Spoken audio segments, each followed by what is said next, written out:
I got this raised garden bed sent to me at no charge for the purpose of this review.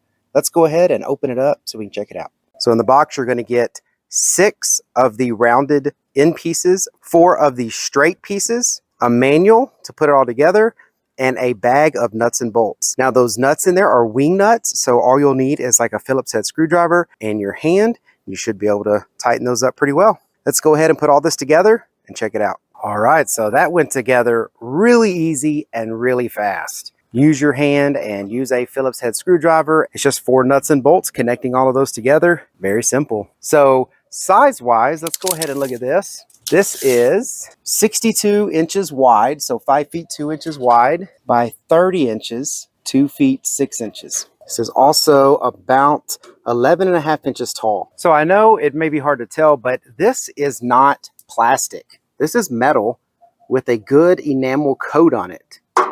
Should hold up really well. It's thick enough where it's not super easy to bend, but it's thin enough to where if you needed to bend it, you could put some pressure behind it and kind of bend the edges or corners the way you want.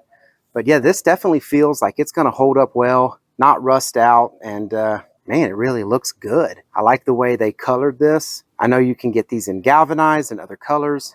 I really like this brown color. So here's a close-up shot of the edge here. Here's the Phillips head part of the bolt. And then if we go over here, you can see that those are all wing nuts or butterfly, whatever you want to call them. So overall, looks great, feels nice and strong, and it's going to fit exactly where we want it. We're going to put them under some windows we have, fill these up with potting soil, and plant pretty much whatever we want. All right, I hope this video was helpful. Thank y'all for watching. Take care.